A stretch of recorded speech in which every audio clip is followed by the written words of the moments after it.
better, that things can change, it's going to be hard to have a vision.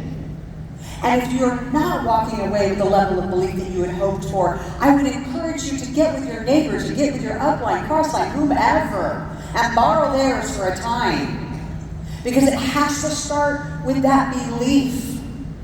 That vision is what is going to create then your resolve.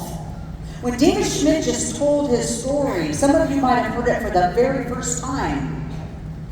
What he was talking, he had a vision.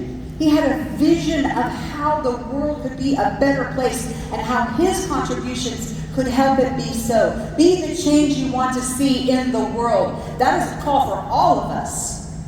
That is a call for all of us to be the change. But again, you look at that and say, okay, I am going to have that vision. It will give me that resolve to do whatever it takes. Whatever it takes, even when it's tough, even when you're discouraged, even when you want to quit, that gives you then that resolve to create change, because we know change is hard, don't we? Is change something we look forward to? Just like the baby that cries with a poopy diaper, wham, wham, wham. Terrible, terrible, but you take it off in 2 minutes like, wee, okay? Nobody wants to be changed. But change is a good thing. I think all agree. Without the change, there is no progress. You will never get out of your rut. You will never get out of your doldrums. You will never, never, never get out of your situation if you are not willing to embrace and not just tolerate, but embrace change. Then you're going to get progress. And when you start getting progress, that is when you're going to experience success. Whatever success is to you. Maybe it is SPD, or maybe, just maybe, you want to get your products for free. Maybe, just maybe, you want to have reliable transportation for your family. Whatever success is, though, you may have to make some changes. And you need to sit back and look at those changes as you're moving on. Because again, belief is where it all starts. So, when we get past this point from belief, all right, and we say, all right, I get it, I think I'm going to change. I think I get it. All right, think about return on investment. ROI, you are all your own CEOs. You've probably heard me say it before. I mean it though, because whether your business is something that you invest 10 hours a week in, or more, or 10 hours a day, you are investing. It is a collective investment of your time. And many of you have probably heard lots of parables. Again, if you're lots of poems, lots of fables, illustrations of what happens when you plant seeds. But the reality is without planting those seeds, you'll never get a harvest. You've got to plant the seeds, you've got to nurture the seeds, you've got to water the seeds, you've got to grow the seeds if you want to get a harvest. So as we're looking at that belief, that's what I'm saying here as far as your investment. What are you going to do with all these seeds you got this weekend? As you're having these conversations, what are you going to do? You're going to go home, you're just going to kind of scatter them with the birds, pluck them up and fly away with them? Or are you going to do something with these seeds? Because it is a very, very biblical principle, but it is a life principle. And so again, do you want to harvest in your life?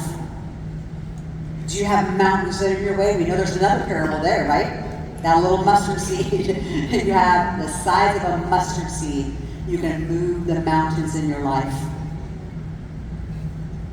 I hope you got some seeds this weekend. So I'm going to give you just a couple of tips in my final minutes with you all before we get ready for a crazy celebration tonight that's going to blow your hair back. And if you don't have hair, you'll wish you did, because you feel it blow. These are common denominators for you as entrepreneurs, as business owners, as CEOs of your own company. The same that they are for myself, for the executive team, for managers and directors, our amazing corporate staff, and for David. There's a central truth, and actually three that I wanted to bring up today.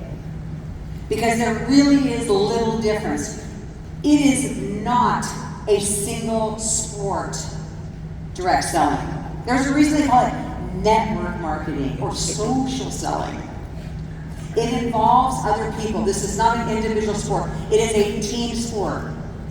And if you listened when you heard our COO, Coleman Dillon, give an amazing presentation that we hope again build your belief that we are building the infrastructure to be a multi-billion-dollar movement. We are building those foundations by building teams, high-performing teams. So I think about, and I love sports. Some of you I'm married to an ex-football player, so of course sports are part of my world. Listening to coaches, they're my favorite, life examples for me. So I love athletic coaches. But we know from looking at the way they talk in the locker room, and because you kind of think of your teams as the locker room, don't ever want to lose your locker room, that unified goals are really what is going to get you to that next level. People have to be singularly focused and moving in the right direction if you're going to build a high-performance team. So think about your teams today. Think about the people that are on your teams, the people that you want to join your teams, the people that are going to join your teams next year, now, the years to come. And are you setting for them unified goals that have everybody doing one main thing, doing the business the right way? There are no shortcuts that will build you a sustainable business organization. No shortcuts. You need to do things with high integrity and the right way. Over the past 30 years, I've seen a lot of leaders. I've seen leaders come, I've seen leaders go in direct selling, but the one thing that I see as a student of watching them and their success and watching them rise and be recognized year after year, and the ones that last hold their teams accountable to a higher standard. They don't kowtow to the events of the day or teams that might be building. They just stay true. They stay true to their honor. They stay true to doing business the right way. And in that act of togetherness, even if they're not in a meeting like this, even if they're out talking in the lobby, even if they're at another networking event with other networkers, they do things the right way. They don't sneak around, and they don't take people from other people's organization. They don't break the rules. They follow the path. They follow the path with high integrity. There's a reason the policies and procedures are there. They're there to protect the integrity of your business. And long-term sustainable leadership is high integrity. They're very high integrity, whether they're on or off the field. The second strategic piece that I have seen, again, be successful for field organizations and for corporate organizations, for us as well, is creating that atmosphere of inclusion and safety.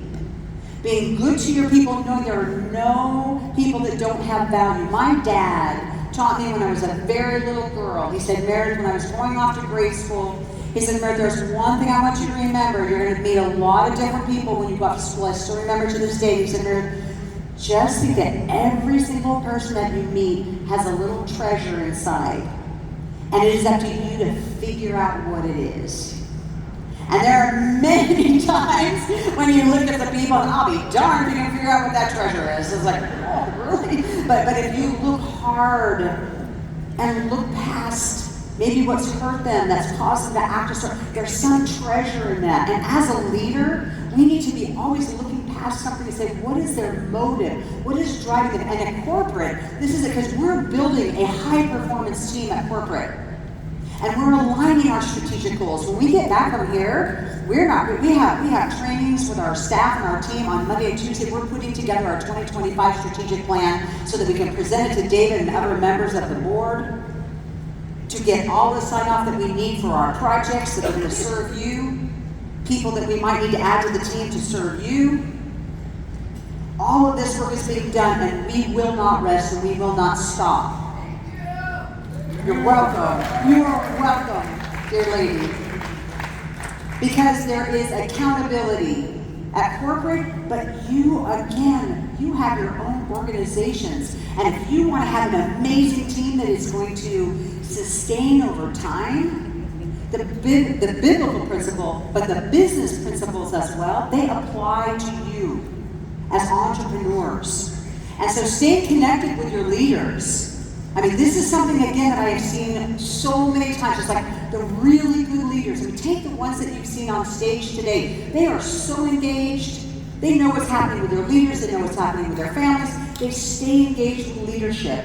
And for us on the corporate side, that's what we're doing too, checking in on all of our projects, making sure that we're aligned with David's vision, making sure that we're moving forward as one entity, as one unit, so that we can be more effective, so that we can actually maximize all of the opportunity that we have in front of us. This is so rare, people. I know you know this.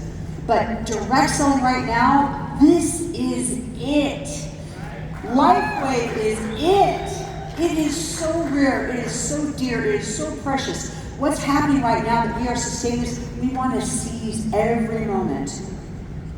Because the benefits of having a plan, a strategic plan for your business and for your life and for your relationships, it helps you to stay focused and not be distracted, which is the enemy of direct selling. The enemy of direct selling, of success in direct selling, are two things. It is time and it is distraction.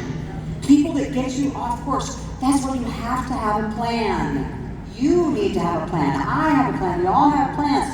Fail to plan, plan to fail. Fail to plan, plan to fail. Measurable goals, like Jack Canfield talked about this morning. Those hairy, audacious goals. There's a reason why the best trainers in the entire world, in the industry, talk about them all the time ad nauseum. Because there needs to be synergy in your team. And then the third truth is that we have to be resolved. Remember going back to the words believe, this is the vision, the vision, you've got to be resolved and determined, because as David mentioned, there are tough days. There are days when things don't work out as you had planned. There are wet blanket negative Nellies in your life. There are critics that blindside you in ways that you don't even know, but you have to be resolved. And that's where that plan comes in, because I have that plan, I have that vision, I've set it in course, I've set it in motion, and we're doing all this at corporate for you. And no, we're not thrilled with a lot of areas that we know we need to improve for you, because you're worth it and you deserve it, and we want to, and our hearts are to serve you. Your success is our success. And anybody in direct selling that does not understand that fundamental truth is a fool. That's all. Sorry. They are. They're foolish. Your success is our success. We don't need to think about our own self. We can face it. Forget about yourself completely. We don't put it aside. Thank you, Mary Kay, circa 1961. Okay, so, but what we've got here, again, in the service business. So when you think about everything that's happening with exercising that courage and that drive and that facing it, even in the face of that criticism, being obsessed. Somebody said it earlier this weekend. It is okay to be obsessed. As a matter of fact, it's great to be obsessed. Don't ever apologize for being obsessed about your excellence. Never apologize for being obsessed, because that's when you never quit. Because you just strive to get better. Because failure is not an option. Failure is not an option. David Schmidt deserves 1,000% of our resolution. You deserve 1,000% of my resolution, of the resolution of our team. We are resolved 1,000% because you deserve it. You deserve the best that life has to offer. Take that as a nugget when you go. You deserve the best. And don't let anybody else tell you differently. So how about you? How about you? What is your vision for your future? Think about it right now. What is your vision for your future? We have a very distinct goal. We are going to make LifeWave the best opportunity in direct selling ever.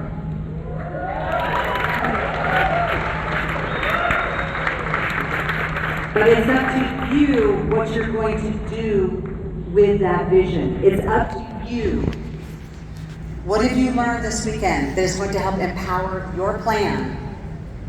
And how are you going to safeguard your heart and your mind so that no one can rob you of your joy and no one can rob you of your dreams?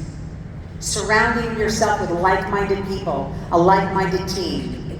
If you are the sum total of the 5 people that you spend the most time with in your life, what does that look like right now for you? Building that high performance team, developing your plan, and execute with dauntless resolve.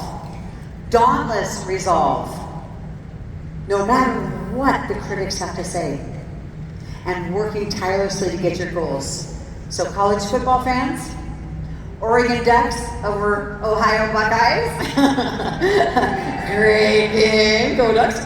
But it was interesting, and Coach Dan Lanning, the new coach, just bow down. Coach Lanning said something after the game last weekend, listening to his post-game interviews. Somebody asked him, they said something about, well, are you going to take a break? And Dan Lanning kind of looked over and he says, what? He goes, today is all I have. Today is what I have. I will sleep when I'm dead. I went, oh, okay. The reality is this is the moment. Carpe diem. Seize it. Seize it. Build your plan. Develop your plan. Resolve yourself to do whatever it takes to experiment your monumental success. This is a fun story. It's an old story, but I love this story because it is all about you. There was an important job, and everybody was sure that somebody would do it. Anybody could have done it, but nobody did it. Well, somebody got angry about that because it was everybody's job, and everybody thought that anybody could do it, but nobody realized that everybody wouldn't do it. It ended up that everybody blamed somebody when nobody did what anybody could have. Direct selling, it may not be for everybody, but it could be for anybody. And that's the beauty.